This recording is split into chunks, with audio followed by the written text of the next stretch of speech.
running a few minutes late. I hope that no tummies are rumbling too much during this session. I recognise it's sort of getting close to lunch. I'm Pamela Kinnear. I'm from Universities Australia. I'm chairing this session today. I was expecting a fairly full podium today. I think this is a topic that's of deep interest to almost everybody at this conference. So I'm really looking forward to having a good session with you.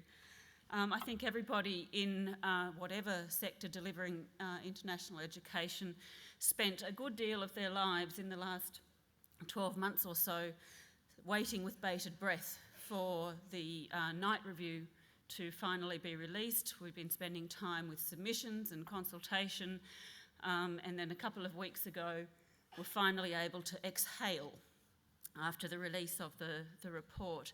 And I think the exhalations, the depth and sound of the sighs differed depending what sector you were in, but nevertheless we at least now know what we're dealing with, and I think it's fair to say that as a broad position, the Knight Review's recommendations were broadly welcomed from everybody who's delivering international education. I think we saw this as a real opportunity to finally sort of get back on track, give our sector the shot in the arm that it needs after a pretty rocky road for the last little while. You would have noticed when you read the Knight report, which I'm sure everybody in this room has at least dipped into, that on many, many occasions, on many pages throughout that report, Michael Knight said, I'm not the details expert here. I'm setting out how I think things should look, and I'm deferring to DIAC for all of the detail and working out how it's all going to operate, because they're the experts. Well, we're very lucky today to have had the person who's really at the core of all of this and comes with that operational knowledge and the detail in the form of the First Assistant Secretary of the Department, the Migration and Visa Policy Division in the Department of Immigration, Kruno Kukoc. It's an excellent opportunity for us to hear pretty much from the horse's mouth what DIAC is thinking in terms of actually implementing these reforms, how they are likely to operate. What we thought we would do for the session is Kruno has prepared some information for us, which he'll spend about half an hour going through. He's promised us that during that session there will be it'll be an overview as well as some insight into the details that they're starting to think about in terms of implementation. Well, then for the next part of the session, we have on the podium here some representations from a couple of sector groups. We've got Ingeborg Lorne from ACPET and Sue Blundell from English Australia, and I will also take my chairing hat off for a minute and have a quick statement from Universities Australia. I'm also aware that we've got a couple of stakeholders in the room that aren't on the podium.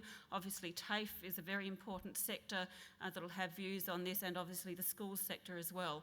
So in the final part of the session I'm hoping to be able to draw sectoral views out both from the podium and the floor.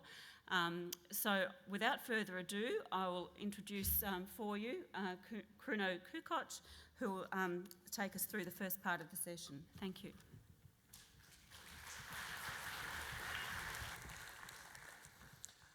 Thank you, Pamela. And let me thank the organisers for inviting me here today to talk to you about Michael Knight's review. I'm myself not very good with the detail, but I'll do my best, given that the Michael Knight report has just been delivered and the government response has been announced. We are working together with other stakeholders on the implementation of key measures.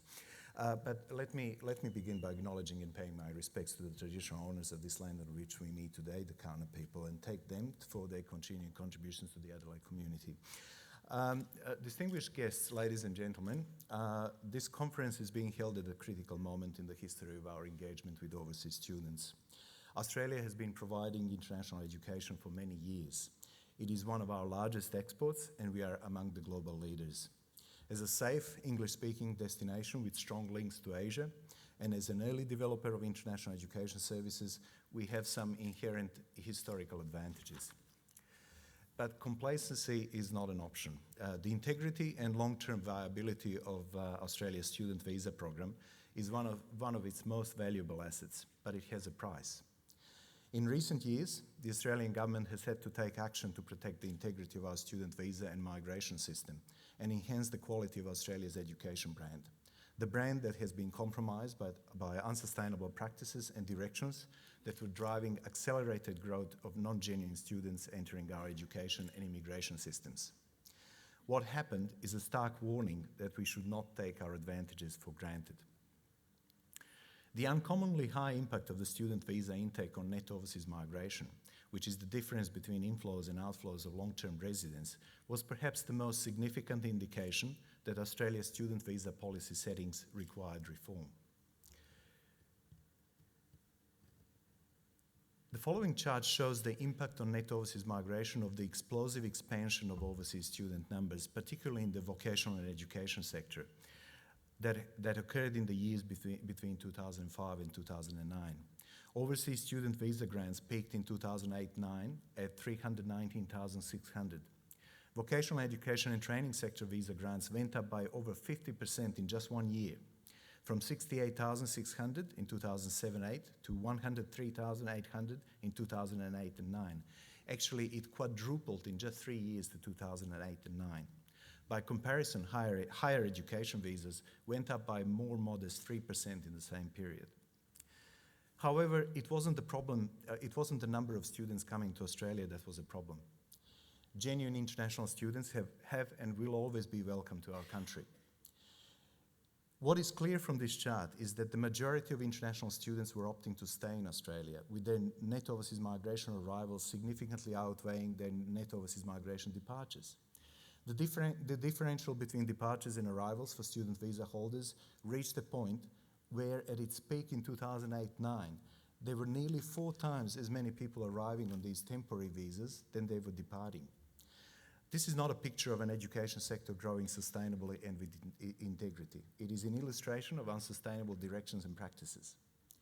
This rapid acceleration of student visa grants to students, many of whom were aiming for the lowest entry point to permanent visa and who had no intention of returning home after studying, put a massive strain on the credibility of our international education sector and our immigration sector.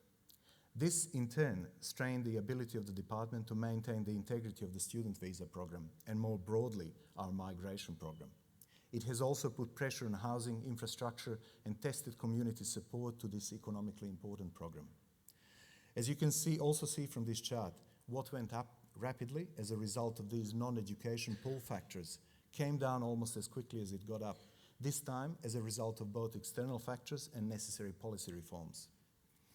External factors contributing to the decline in international students coming to Australia include the global financial crisis, the rapid growth in the value of Australian dollar, the perception that Australia was perhaps not as safe and welcoming as previously thought, especially when rapid growth in numbers put pressure on infrastructure, in some cases the level of community acceptance. Increased competition from established countries and new countries entering the international education market. What also began to drive the numbers of non-genuine overseas students were the measures taken up to shore up the integrity of both the student visa program and our permanent skilled entry program. This strategic response has taken place on a number of fronts. Decoupling of an automatic link between study in Australia and permanent migration through abolishing the migration occupations in demand list, which acted as a pull factor to those students wishing to identify the easiest, fastest course to take in order to obtain the largest number of points for skilled migration. And introducing a new points test which focuses on human capital, not on a narrow range of occupations. The points test recognises a range of attributes including better English, more extensive skilled work experience and higher level of qualifications. It counters the previous practice of some students and providers manipulating their courses of study simply to target skilled migration. The department will also introduce Skill Select next year, which will mean that prospective skilled migrants will need to go through a 2-step process. Under the current system, they can gain an automatic right to a visa by accumulating a set number of points and merely lodging an application. Under Skill Select, they will first have to lodge an expression of interest to migrate and then wait for an invitation before they can apply for permanent migration. If they don't receive an invitation, they will not be able to validly apply. There has also been some tightening of the regulation of education providers. In the wake of the Baird Review, new bodies have been established to regulate international education providers and require them to meet exacting standards to obtain and keep their CRICOS registration. At the same time, the government commissioned the Honourable Michael Knight to conduct a strategic review of the student visa program, and I will address the government's response to Michael Knight's recommendations shortly. These recent reforms have gone some way to restoring integrity in the system and also led to restoring the balance between inflows and outflows of temporary entrants, thereby reducing the levels of net overseas migration and the impact that immigration was having on the population growth. In the long run, if policy settings are correct, we expect to see students have a broadly neutral impact on net overseas migration and the population growth as they complete their courses and go home.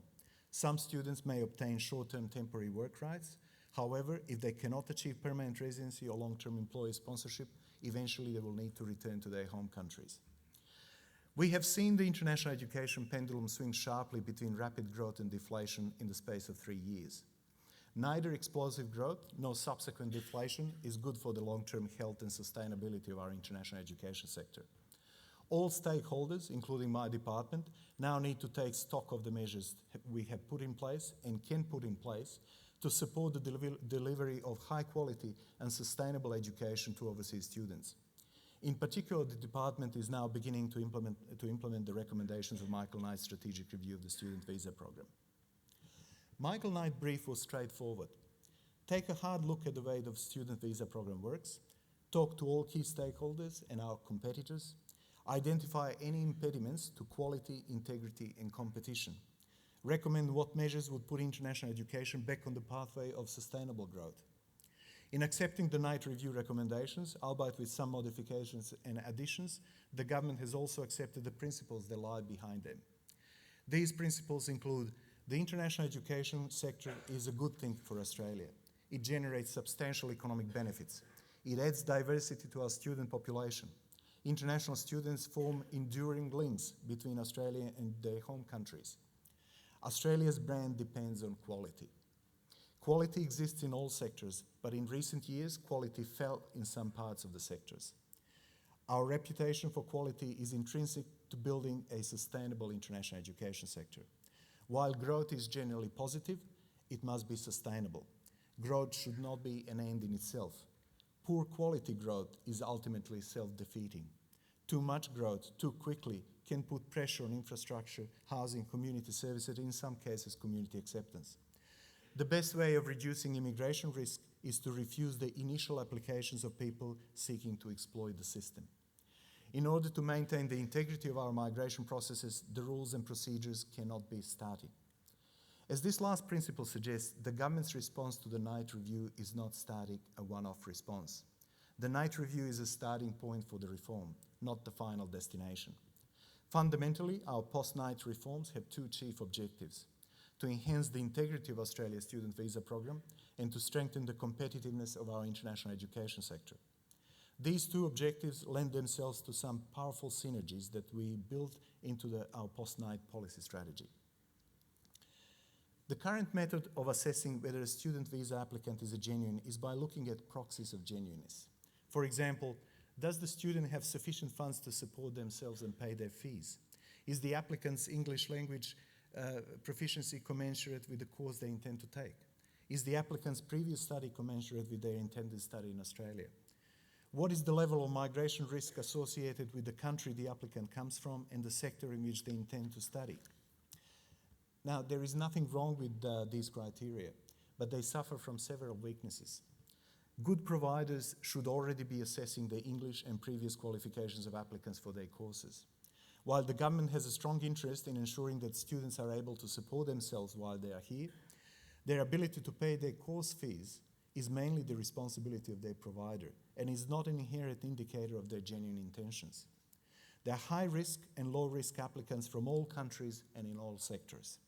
Migration risk can vary enormously between applicants from the same country, depending on which region they are from and who they are. Two conclusions flow from this. The department should explicitly address the question of whether an applicant is a genuine temporary entrant rather than rely on the use of proxies to ascertain this. and the department should begin to place more emphasis on the ability of providers to choose financially viable and appropriately qualified students. This translates into two key measures recommended by NITE: the genuine temporary entrant criterion and streamlined processing based on the integrity of providers. Let me first talk about the genuine temporary entrant criterion. This new criterion will be the first to be considered in the assessment of all student visa applications. Instead of relying solely on proxies for genuineness, assessors will have the ability to pose the question, are you a genuine temporary entrant? That is, do the individual and other circumstances of the applicant indicate that their main aim is for a temporary stay in Australia to study and then return home? In order to obtain the answer to this question, the new criterion provides the ability to consider a range of relevant issues. For example, what are the circumstances in the applicant's home country and then potential circumstances in Australia?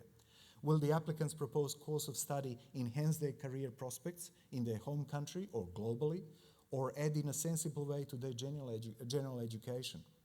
If a similar course is already available in their home country, does the applicant have good reasons for coming to study in Australia?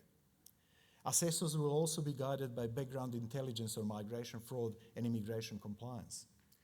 The new criterion was described by Michael Knight as the foundation stone, and it will certainly provide a more direct way for identifying non-genuine applicants than simply relying on the proxy measures I have already described.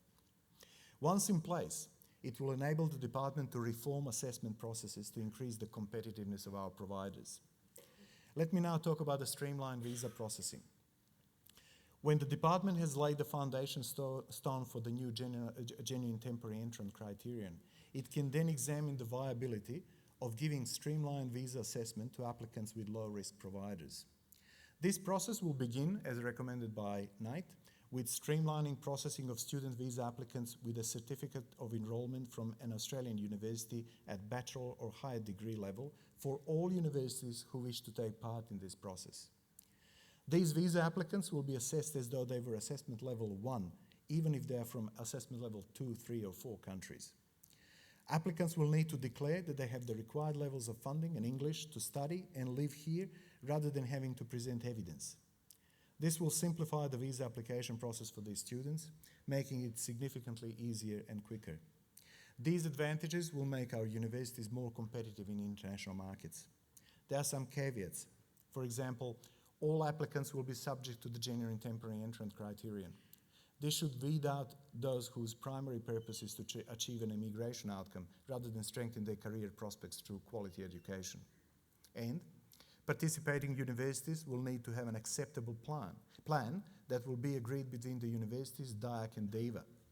The plans could include information on matters such as number of international students the university intends to recruit, integrity of recruitment practices, including control of overseas education agents, strategies to ensure that students have appropriate levels of English at the commencement of their courses, strategies to ensure that students have sufficient funds to support their studies in Australia, identification of all partner institutions with which visa applicants may package courses and still be eligible for streamlined arrangements.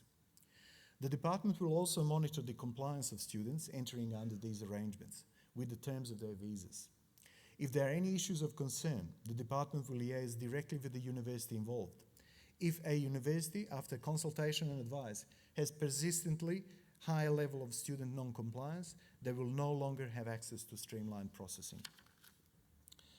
The department is looking to introduce this streamlining measure in time for second semester of 2012. I should note that universities will also for the first time be provided with a comprehensive feedback on the compliance record of all their overseas students. This will include information on refusal rates, cancellation, overstay rates, and all other immigration integrity statistics. This will give these providers a much better sense than they currently have of the integrity of the students they recruit. Let me turn now into some additional beneficial measures to the sector, reducing the financial requirement for assessment level 3 and assessment level 4 applicants, which applies across all the education sectors. The genuine temporary entrant criterion will enable the financial requirements of assessment level 3 and assessment level 4 applicants to be relaxed across all student visas. Many submissions to the NITE review made the point that the financial requirements for the higher assessment levels are more onerous than in competing countries. Some claim that even well-funded genuine students often find it hard to meet them without subterfuge. As a genuine temporary entry criterion provides the assurances of identifying non-genuine students more reliably than before, the financial requirements on all applicants are able to be reduced. Namely, the financial requirement will be reduced by up to $36,000 for an assessment level 4 applicant and up to $18,000 for an assessment level 3 applicant. The department estimates that this will reduce the eligibility criteria significantly for around 62,700 applicants, not including streamlined assessment level 3 and assessment level 4 applicants for universities. A very significant benefit to the competitiveness of our education providers across all sectors. This measure will particularly assist a significant number of vocational education training providers and private education providers. Michael Knight recommended streamlined processing for universities as a starting point because the universities are the spearhead of Australia's international reputation for education. Quality is high right across the university sector. It is very difficult to become a university, and quality can be preserved because the number of universities is small. Australian taxpayers have a huge financial stake in universities. University students are a low migration risk group. These are all good reasons to start with the universities, but this initiative does beg the question, could streamlining be applied to all low-risk, high-quality providers in other sectors? Unfortunately, the department cannot begin to answer this question until it has established and evaluated streamlining with the initial group of universities and conducted a root and branch examination of the rationale behind the current system of determining assessment levels. The government has therefore announced a fundamental assessment level review that will report in mid-2012. This fundamental assessment level review will be conducted with a view to either abolishing the system entirely or modifying the framework to make it relevant to current and future challenges facing the student visa program. Now, without preempting this review, issues to be considered could include the appropriateness of distinguishing between education sectors and not individual education providers, and distinguishing between countries and not differences within those countries. The review will have an external reference group that will draw on the breadth of experience across Australia's education sector. The review is timed to conclude well after the establishment of streamlined processing for university applicants. The experience of processing under the new system will be taken into consideration when assessing whether it has proved to be a concept that might usefully be expanded and extended to high-quality, low-risk providers in other sectors. Other Knight recommendations will also be taken up by the department to provide assistance to quality providers and students to help grow the university sector in a sustainable manner. These include enhanced work rights. A post-study work visa will be introduced for all graduates from Australian universities. The period of the visa will initially be set at 2 years for a bachelor or master's by coursework degree, 3 years for a master's by research degree, and 4 years for a PhD. Entry to the visa will be dependent on successfully completing a degree course or specified length, of specified length, and English ability initially set at IELTS 6 or equivalent. Higher degree by research students will also be given unlimited work rights and extensions to their visas for up to 6 months after submission of their thesis to cover the interactive marking period. These measures recognise that high-quality human capital is essential to Australia's ability to innovate and that the brightest students and researchers are highly prized in many countries. The department is working towards the establishment of an education visa consultative committee, whose membership will include representatives of all key stakeholders. This will provide a much better forum in which to share information and discuss policy matters relating to student visas. To further reinforce the integrity of the student visa program, the department's student visa compliance officers will have greater flexibility to target high-risk student cohorts and providers by removing the current mechanical and ineffective way in which we respond to information coming to us from providers and DEVA. Currently, a great deal of time is tied up by responding to notifications of student non-compliance via the Provider Registration and International Student Management System, PRISMS. In many cases, these notifications are low risk, but high in terms of workload, and we have to action it under the current legislation. Together with this more strategic approach, the department and DEVA will instigate improvements to PRISMS itself, such as giving each student a unique identifier and including the names of all overseas agents involved in applications on the PRISM systems. In conclusion, I would like to reiterate that although the Australian international education sector has suffered a number of setbacks recently, it still retains many inherent strengths. I know that the recent Australia Education International report entitled Studying in Australia, Views from 6 Countries, found that Australia is still perceived to be a provider of quality education by a majority of students from around the world. I also note that students ranked Australia as taking the shortest time to process a visa, and that the cost of a visa was amongst the least important factors influencing their decisions about where to study. What I have outlined today is intended to build on these strengths. We don't want to live on our reputation. We need to learn from the events of the past 3 years and make sure we don't repeat them. As I have already stated, protecting the integrity and long-term sustainability of Australia's student visa program has both a value and a price. We should not think only in terms of increasing short-term financial gain and disregard all other issues, pressures and costs that matter to our broader community and that are intrinsic to our ability to maintain and improve our competitive advantage in this sector in the long term. The integrity of Australia's immigration program has a value for our education brand and should not be for sale.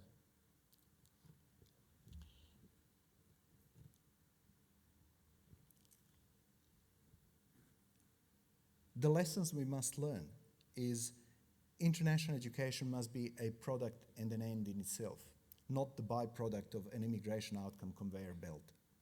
Australia's international education sector must be built on quality. The student visa assessment process is the frontline defence of the integrity of the student visa program. There needs to be a far better cooperation between the department and key stakeholders such as DEVA and Australian international education providers. The department needs to improve the quality of information we give providers, and providers need integrity and rigour around which students receive their certificates of enrolment. If we do these things together, we can continue to build a viable, responsive and highly trustworthy system that will serve us well into the future when demand from newly industrialised Asian countries is only likely to increase. The measures I have outlined today will help us achieve these goals. Thank you very much, and I'm happy to engage with the questions. Thanks.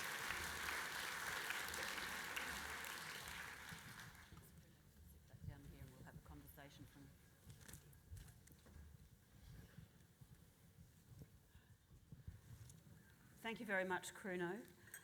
I think actually the point that you finished on was a really important one, and it is one that the Knight Review commented on, is that what we need is a much closer relationship between government, especially your department, and the providers themselves. And we see this as a really good first step in developing that closer relationship, and having a conversation like this today will put us on a good path towards that. So thank you very much. What I thought we might do now is just get a couple of reasonably brief responses from the stakeholders who are here on the podium, and then I'll seek some views from the floor as well. And what I've asked people to comment on is a general reaction to the Knight Review from their particular sector's point of view, some key issues that we think would need to be covered during implementation, and what a good process of consultation would look like. So Ingeborg, could I start with you and your responses, please? Okay, thank you, Pam. Just as you started off saying as well, that generally the Knight Review, and finally having come to this point, is a real positive. There is no doubt, however, and Knight admits it himself in the report, that the review does favour the university sector. Having recently joined ACPET earlier in the year after 12 years in universities, I can understand that standpoint. And in fact, on behalf of the industry as a whole, I'm really pleased that the Knight recommendations have put Australia back on the map as a study destination. So what does it mean for us at ACPET, our 1,100 members, half of which are CRICOS registered to enrol international students, to the total of 169,000 actually. So a very quick overview of where Knight is right, and I think Kruno really highlighted some of the positives that we also put in our submission to the review, and we weren't the only ones. I think there were lots of commonalities. Visa processing improvements, faster processing times, the fact that prepaid homestay fees will be included in the financial assessments, something ACPET lobbied hard with the Australian Homestay Network on, reduced financial requirements for AL 3 and 4 applicants, and also the review of the whole assessment level framework. And the government, in its media release, when the night review, or its response, government's response also came out on the 22nd of September, indicated that there will be an early implementation of the findings of that review, targeting a small number of high-quality education providers, which benefits us and the TAFEs as well. The formation of the Industry Advisory Group and the Education Visa Consultative Committee, of which I'll be ACPET's representative. And more generally, this is something that ACPET has been working on internally, that providers are treated differently based on their risk profile is something that we support as a leitmotif really through all the recommendations, something we've been advocating hard for. On that basis, or with the streamlined processing and giving AL1 for the public university degrees, there's, however, still something inherently wrong with separating the public universities from the other sectors.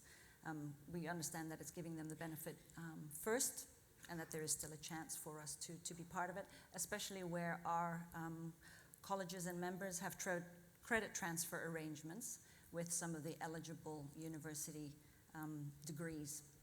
So that's a benefit for us, for some of our members at least. And it was heartening yesterday to hear Jenny Lang on behalf of Universities Australia confirm that domestic pathways always have been and will continue to be very important to the universities. So we'll be holding Jenny to that, I think. We have to accept the decision for now as it is and work with government to get it right so that high quality providers can get the same benefits, and we understand the accountabilities that go with that as well. I think we'll also need to monitor DIAC's discretionary powers, Bruno. No offense, but in this regard, DIAC hasn't really proven that it's got that hasn't got everything right, hasn't mastered it. Which brings me to the definition of genuine temporary entrant, the recommendation 1. Now, the example that Knight gives in the report doesn't instill confidence that there's an understanding that international students are very likely to apply their newly acquired knowledge and skills in a global market as well, maybe not just in their home country. This is the example of the dental technician. And they could quite easily earn a return on their Australian training qualification and investment in a third country. And it's not only about economics, don't forget the social benefits as well. So our fear, or our members have told us that their fear is that more applicants will be refused student visas than really should be the case. Just on post-study work rights, we feel buoyed by the fact, and we're delighted that the state premiers of Queensland, New South Wales and Victoria also see the value in extending the post-study work rights beyond just the public university sector. So this is something that we'll be working hard on. So speaking of implementation, we'll be working both with the federal and the state governments on that. About work rights, employability, I mean, hallmarks of the vet sector, both public and private, are the embedded industry placements, work experience, and technology skills. And this is something that Rob Lawrence on Wednesday outlined, that this is what graduates want, that's what employers want, but he demonstrated that university graduates largely don't feel that they've got those skills. So it's the recommendation here is a little bit ironic not to include the vet sector. And then the last point, vet sector specific again, is what I'm calling the banishment of vet offshore. We've got a very strong and reputable, vibrant vet vocational education and training sector in Australia, world renowned. If it's good enough for 169,000 of our tertiary private students, why are we strongly being encouraged to go offshore, which carries with it or negative points as well. It's expensive for sometimes dubious return, it's risky, and it's very complicated, especially mapping vet AQTF qualifications offshore. So yeah, again, our members on this point are asking why. So. Okay, thank you. Sue, English Australia's point of view. Thank you, Pamela.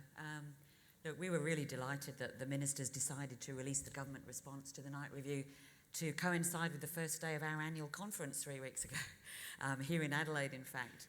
And we were able to announce the report and the recommendations and the government response at our first plenary session. And I think a cheer went up around the room when it was announced, which was quite incredible when no one actually knew what it said. But what it just shows was how much we have been, I think, living in limbo, waiting for the outcomes of the Knight report and the government response. And just the very fact that it has been released, and as Pamela says, we now at least know what we're looking for, has, I think, actually given a lot of positive psychological boost, certainly to the ELICOS sector and to the members that I represent for the English Australia. So what I'm calling the Knight report at the moment is the sexy stranger over in the far corner of the room.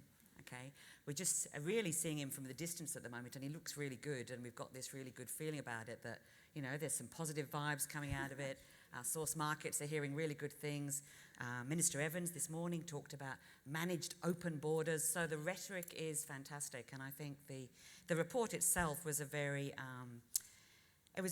readable report. I'm sure I recommend all of you to go home and read it tonight if you haven't read it already. It reads well. It sends all the right messages about what we are about in international education, I think. But that sexy stranger, when you actually go on the first date with them, you find out they've been married 5 times before. So this is not a personal story. You find out they've got a really irritating habit of scratching themselves when they're... So what I'm saying is, you know, Knight is great at face value in many ways, but as with everything, and a lot of people have used this cliche, the devil will be in the detail.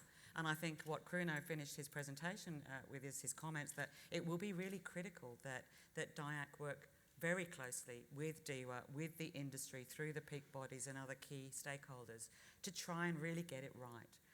We've seen changes in legislation and regulation before that have had unintended consequences because the consultation processes weren't implemented in the right way. So I do urge DIAC, as they're rolling out the implementation of the Knight report, to really consult genuinely with the sectors and with the industry to ensure that we do avoid those unintended consequences. So the sexy stranger, first glance, what we see as the real positives for our sector. First of all, what a coup for us finally after 10 years to get an acknowledgement from Michael Knight that requiring English before you can study English was just plain stupid. He did, thank you, yeah, round of applause for that one. And in fact, I took a quote from Knight: having an English language requirement before someone is allowed to study English does seem a little bizarre, was the word that he used. So that's great, to have a public acknowledgement in writing and the government acceptance of that English language requirements are bizarre is great to hear. Our Pathway English language programs should really benefit from the streamlining of processing, and this is why I think it'll be critical for us as a peak body for the language sector to work closely with Universities Australia and with DIAC to look at what frameworks are in place, to look at assessing the validity of those pathways and how universities can be confident in those language preparation programs. So we look forward to working with Universities Australia on that one. Post-study work rights, whilst not of direct benefit to the English language sector, huge halo effect in terms of the positive signals that sends out into key source markets about the opportunities that there are in Australia to gain that career perspectives that will advance their post-study work opportunities. And of course the consultative frameworks that are being put up, great to see those being established as formal frameworks. We will be monitoring very closely how effective they end up being in terms of being genuine consultative forums. Key areas of concern for us remain in the area of transparency. Currently, I suppose a lot of the issues that come up with the current visa regime is around the opaqueness of some of the decision making at post. And I think this, the new focus on a genuine temporary entrant will be something we will have to really monitor very closely. I agree with Ingeborg there. There does need to be a degree of transparency for students, their families, the agents who represent them, that it is very clear what a genuine temporary entrant really does mean. And for us in the ELICOS sector, where we have visas rejected because English is not a valid course of study, we'll be watching this one really, really closely and trying to work with DIAC to establish that. So in terms of transparency and consultation, I think they are the key areas that we'll be looking at in terms of getting it right in rolling out the implementation. Thanks, Pamela. And Pamela Kinnear from Universities Australia, what's your point of view? Thank you, Chair. My point of so I will just very briefly talk about what Universities Australia thinks, and then we'll go to the floor to try and hear some comments from some of the other sectors. I guess Universities Australia's response was predictably extremely positive, and perhaps it was that that the Minister was referring to this morning when he said he was a bit bemused at the tone of the celebration and the extent of the celebration, and that he wondered whether we had fully understood what was going to be required of us when we cheered and waved our media releases around as well. Now, having said that, we do remain extremely positive about this. We do see that that the recognition that universities as providers are genuinely low-risk providers has actually confirmed what we have been saying all along, and it's very important for us as a sector to have that sort of message sent elsewhere. And certainly the message is coming back already from overseas that the comments from our key markets is that the reset button in their mind has already been pressed, and they are already feeling more confident and think that already we will start seeing some increases in students. To some extent, people are keeping an eye on second semester next year, for example, to make sure that we don't get a big rush of students in at that time. But so certainly positive is the dominating view. We do recognise, I guess, that we need to support the trust that has been shown in us with a degree of accountability and the responsibility to take a good look at ourselves and to make sure that we merit that trust both now and in the future. And we see ourselves, I guess, because we're sort of first cab off the rank in this new streamlining arrangement, that we see ourselves to a large extent as a pathfinder for everybody else to see if we can actually come up with sensible and appropriate mechanisms for ensuring that we are treating all of our students in the AL1 category in a responsible way.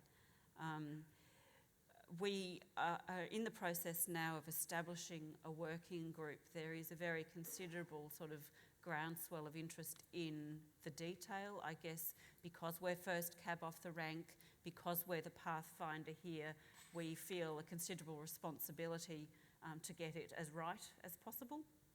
And we have established a working group which will probably try and get the views from the ground right across the sector and try and actually establish, together with DIAC, sensible arrangements. We are keen through those processes and through the formal consultative processes, Kruno, to really have a good talk with DIAC about what is in your mind and what should be in our mind, about what is reasonable for it to mean that universities should satisfy themselves on all of these criteria under the streamlined arrangements. What sorts of things would seem reasonable, where the axe would fall in terms of it becoming unreasonable, and the relationship of the strategies that we do end up putting in place and the ultimate sort of cancellations of visas and the process that would trigger in terms of conversations between a particular institution and DIAC about whether or not that institution deserves to stay in the unregulated system or limited regulation system, I guess. So basically the bottom line story is we did obviously let out a considerable exhalation. We've done a slight intake since then when we've actually started thinking through what this will mean, especially in terms of our packaging arrangements and in terms of the assessment of financial viability. I think those are the two main areas where we'll be wanting to really work through the detail with you, with our packaging partners, and with the rest of our sector. So if you can bear with us just a little more, we will gain a couple of views from the floor, and then Kruno, I'd invite you to respond to everything really that you've heard. Now, Elizabeth, is that from the schools sector, and I think Mark from TAFE is somewhere around as well. It's very hard to see down here, but if you're hearing me, Mark, after Elizabeth has had her say from the schools sector, I'd appreciate if we could hear from, oh yes, and Marianne too from schools. Yes, Elizabeth Webber from New South Wales Government Schools and also Chair of Australian Government Schools International. Like the other sectors, we welcomed the night review and particularly the recommendations that were specific to the school sector around homestay, around guardians being able to study, the reduction in the financial requirements were all welcomed. There are some things in the night review which are of a concern to the school sector, particularly the genuine temporary entrant and the criteria that's set there. I think there needs to be a lot more discussion about how they will fit with the school sector. The issues that have been raised of having family in Australia or having a similar course, all countries have schooling, and a key factor for international students to come to in the school sector to Australia is because they have family and relatives here that can offer that wider support. So I think the genuine temporary entrant criteria for the school sector needs to be reviewed in terms of the types of issues and the questions that are around that. Our concern is that if that becomes difficult, that we will continue to lose students to other markets and other countries. And that's also been seen with one of the recommendations we made around reducing the age requirement or the requirement for students from China to complete Year 9, when we are aware that there are many students going from, say, Year 8 and Year 9 in China to Canada, the US, New Zealand, that don't have that. So we are a small sector. Michael Knight described us as relatively small, functioning well and low risk. But we are a major feeder onto particularly the university sector.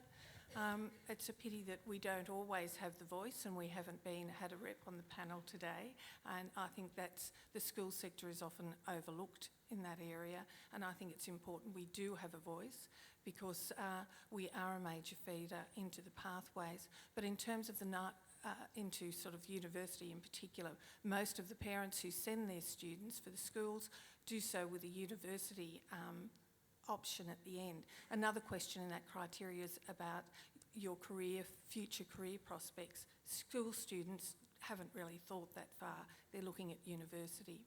So some more consultation around those and support to ensure that the school sector can continue to grow, I think would be welcomed. Thank you. Thank you. Marianne, do you have anything to add to that briefly? Yes, just a brief thank you for the opportunity. I'm from I represent Independent Schools Council of Australia, and I'm from Independent Schools Queensland. I'd like to endorse what Elizabeth has said. Across the schools sector, government and non-government, where we have very similar concerns and welfare responsibilities for students.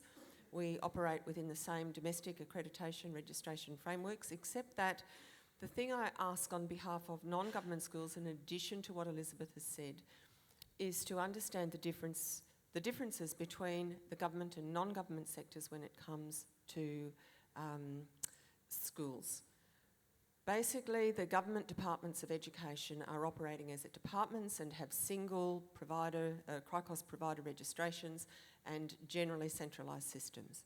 Within the non-government sector, generally speaking, each independent Catholic school is being registered on CRICOS individually, is making its own decisions, is meeting compliance requirements by itself, not as a system or it's an individual provider. Generally speaking, the great majority of the 450 odd non-government schools that are CRICOS registered are in receipt of government funding and are low risk providers. So we do ask that the nature of the sector, the individual characteristics and similar concerns and differences are taken into account. Thank you. Thank you. And finally, if we got someone from TAFE here who might be able to speak on TAFE. Thank you very much. My name is Diane Seith, Director of International Students for New South Wales Government Schools and TAFE New South Wales. So I'll speak on behalf of the government vet providers. I'm not Mark Howland, as you can see, but I work for Mark. So unfortunately, he couldn't be here.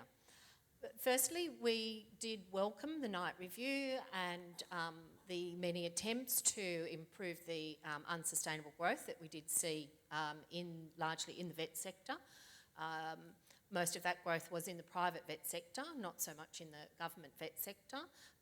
But unfortunately, many of the changes that have been made have been across the whole sector. So we would like to see in future, when they're reviewing the assessment levels, that, as was mentioned previously, we perhaps look at providers rather than sectors. So we very much hope that we will be included in those conversations. Many government vet providers also have very good high quality bachelor programs, and were disappointed that the differentiation between university bachelor programs and bachelor programs delivered by other higher education providers were not given the same assessment level processing advantages. So we do hope to see that in the future. Again, we know it's only early days, but with continued consultation, that the higher education qualifications by government higher education providers is also included in the assessment, in the AL1 assessment level processing. So I'm sure all of our government vet providers will be working very closely with their university partners. TAFE New South Wales has over 72 pathway programs with providers, with universities, so we'll be working with our university partners to hopefully continue working in those partnerships and pathway programs. And we look forward to the next 6 months of the review, and as Sue said, the devil will be in the detail. Thank you. Thanks very much. So, Bruno, that's a snapshot of the various sectors who are affected by all of this. Obviously, you know, there was quite a lot in that. I don't expect you to take every single point and respond, but are there sort of some general points that you think it would be worth letting the speakers listen to? Thank you. I understand that there are essentially three streams of questions. One is around why university and not the other providers in other sectors for streamlining. I think Michael Knight explained that very in depth in his report, but I won't go into the Michael Knight's rationale. All I'm going to say is repeat what I said in my speech, and that is we see Michael Knight as not an end in itself, that report and the reform. It's just the start of the reform process. Even if someone has just said to us, let's do and implement streamlining across the board for all education sector and providers, I don't think as a department we would have the capacity to kick off that immediately. That requires a very thorough, transparent process of creating a new integrity framework in consultation with stakeholders.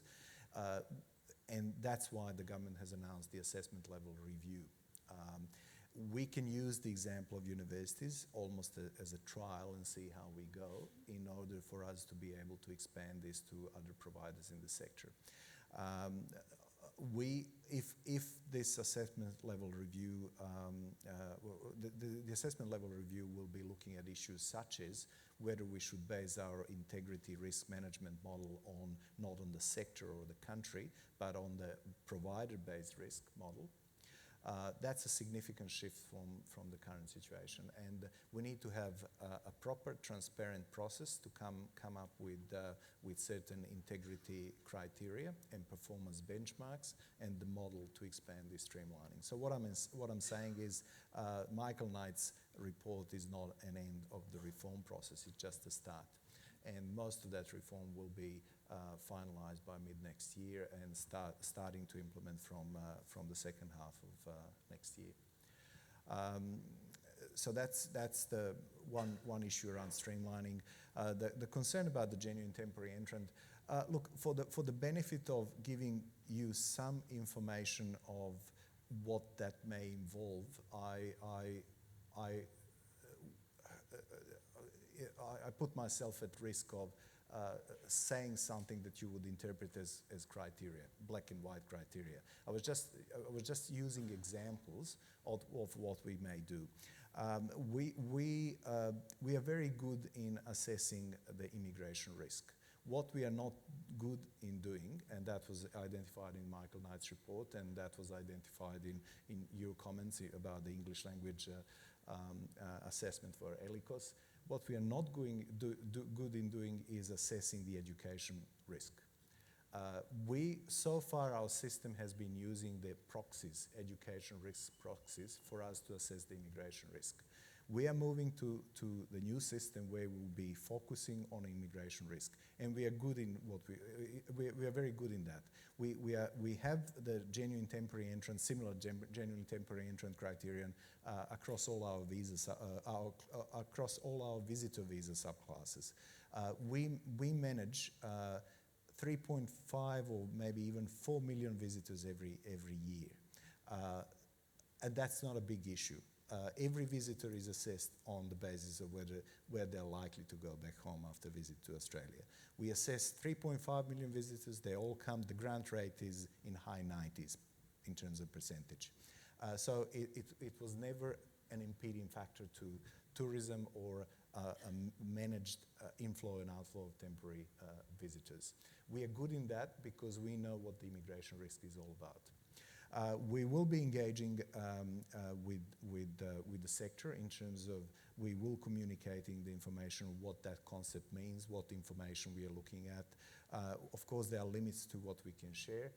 This goes to the core of our integrity and intelligence and risk profiling. Needless to mention that this information is highly valuable in offshore markets. So we can talk to you about that, but and we will. And there are some limits of what we can share, of course, because we have to manage the integrity of our borders. Of course, on the other hand, I don't think that criterion will be implemented in an inflexible manner, or it will become an impediment to genuine students coming to Australia for educational objectives.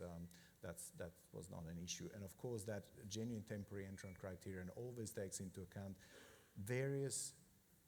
all sorts of information, and is centered around the individual circumstances, the circumstances in that country, the circumstances in that family, the situation around particular education course. So the concerns from the school sectors, of course, will be taken on board. I don't think we have so many visitors to this country with strong family links to this country. They all come and go back home, and the grant rates are very high. It's not necessarily an impediment to a genuine temporary entrant assessment. Thank you. I'm conscious that we did start 5 minutes late and we're finishing 5 minutes late. I think in hindsight it would have been great to have a bit more time for a session that's of so much interest to people, and I apologise to the rest of the floor for not being able to have a more open discussion. But the idea of this session was really just to raise issues, put them on the table, start talking to each other and with our colleagues from DIAC about these issues, get a strong sense of the consultative process that is going to be operating from here, and make sure that we actually work through those processes to get the sorts of outcomes that we're all hoping to achieve. Thank you very much to Kruno for coming all the way to talk to us today. Thank you. And to my fellow panellists and the people from the floor, thank you very much as well.